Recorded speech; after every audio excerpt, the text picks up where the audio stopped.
What if I told you there's a country smaller than Central Park in New York? Or that there's a nation you can walk across in just 20 minutes?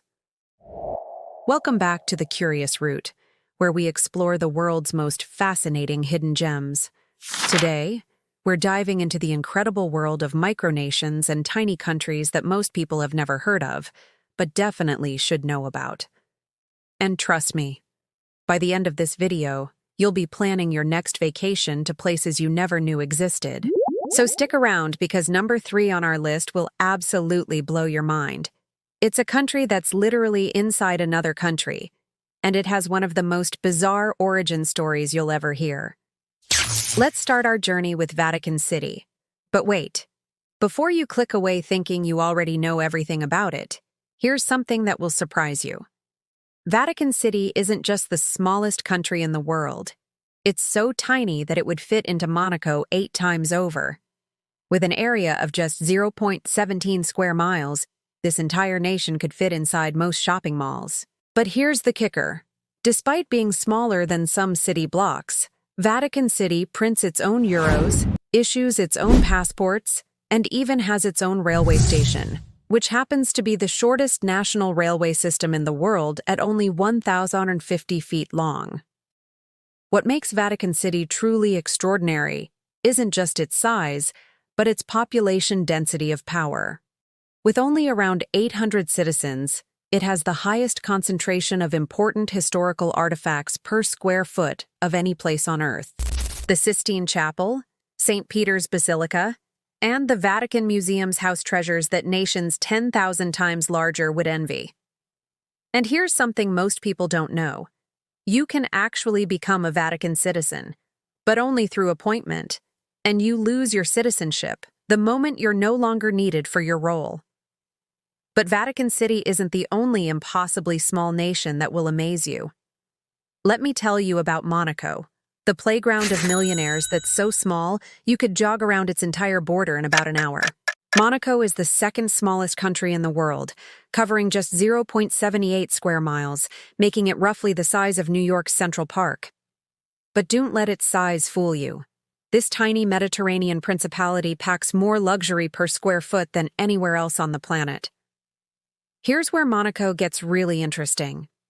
Despite being smaller than most university campuses, it's home to the famous Monte Carlo Casino, the Monaco Grand Prix, and more millionaires per capita than any other country in the world.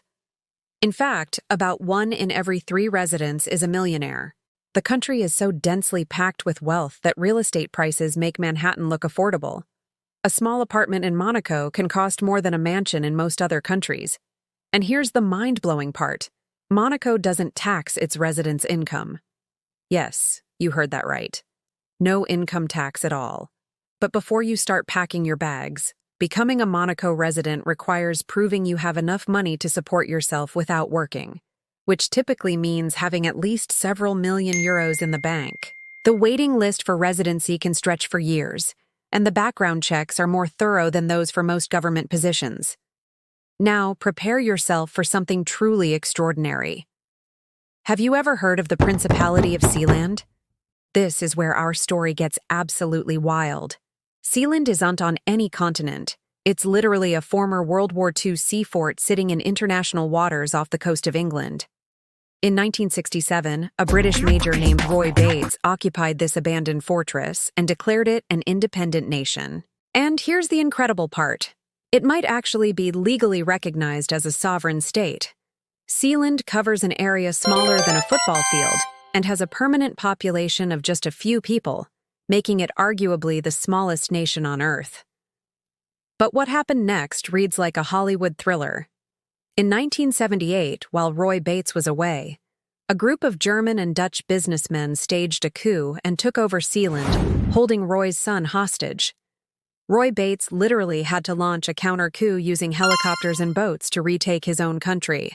The German participant was charged with treason against Sealand and was only released after negotiations between Germany and Sealand, which Germany claimed was the first time they had recognized Sealand's sovereignty. Today, Sealand issues its own passports, prints its own money, and even has its own internet domain. You can actually buy a title of nobility from Sealand online and become a lord or lady of this micronation. While most countries don't officially recognize Sealand, its unique legal status in international waters has kept it operating as an independent entity for over 50 years. But let's talk about a country that exists within another country. And no, I'm not talking about Vatican City.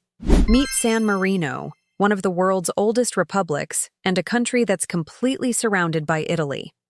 Founded in the year 301 AD, San Marino has been continuously independent for over 1,700 years, making it older than most European nations.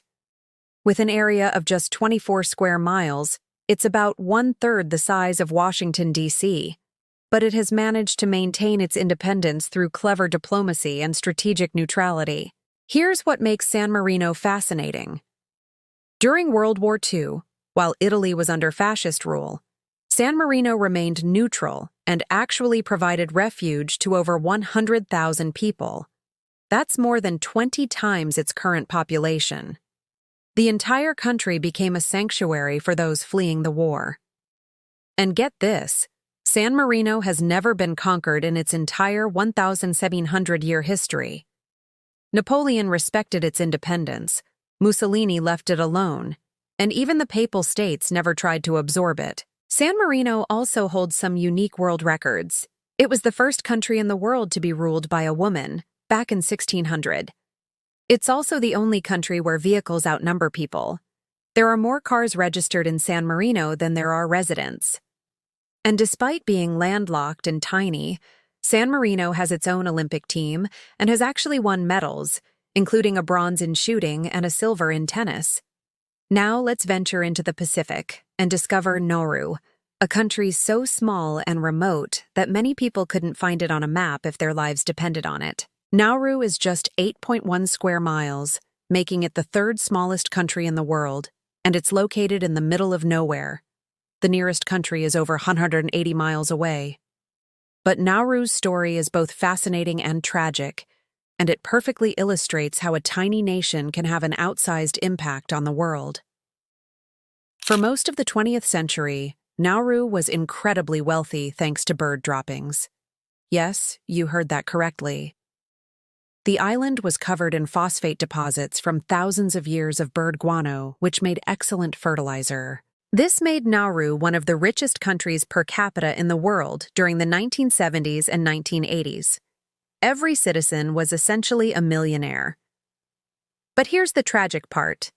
By the 1990s, the phosphate was nearly exhausted, the environment was devastated, and the country was facing economic collapse. Today, Nauru faces unique challenges that no other country deals with.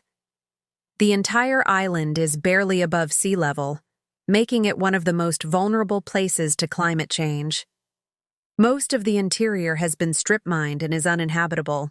The country has had to get creative to survive economically, including serving as a detention center for asylum seekers trying to reach Australia, which has been highly controversial. But perhaps the most incredible tiny country story belongs to Liechtenstein, a doubly landlocked nation nestled between Switzerland and Austria. Liechtenstein covers just 62 square miles.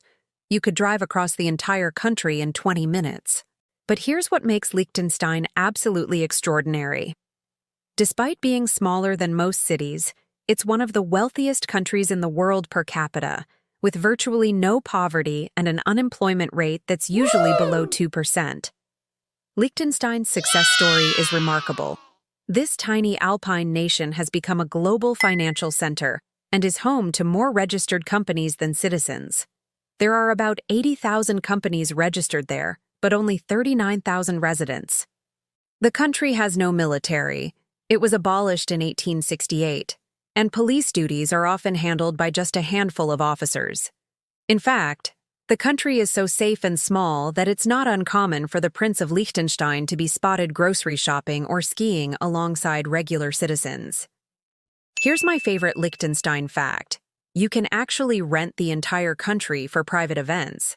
For about $70,000 per night, you can have exclusive access to the whole nation, complete with customized street signs, temporary currency, and your own personal wine tasting with the country's leadership. It's the ultimate private party venue, an entire country just for you and your guests. What's truly amazing about all these tiny countries is how they've managed to maintain their independence and unique identities in a world dominated by superpowers. Each one has found its own niche, whether it's Vatican City's spiritual leadership, Monaco's luxury lifestyle, Sealand's digital innovation, San Marino's diplomatic neutrality, Nauru's environmental lessons, or Liechtenstein's financial expertise. These micronations prove that size doesn't determine significance. In our interconnected world, even the smallest countries can have enormous influence, preserve important traditions, and offer unique perspectives that larger nations might miss. They're living proof that diversity, even in the form of tiny nations, makes our world more interesting, more resilient, and more wonderful. So the next time someone asks you about the smallest countries in the world, you'll have some incredible stories to share. And who knows? Maybe one of these tiny nations will be your next travel destination. After all, where else can you say you visited an entire country in a single afternoon? Thanks for joining us on the Curious Route today.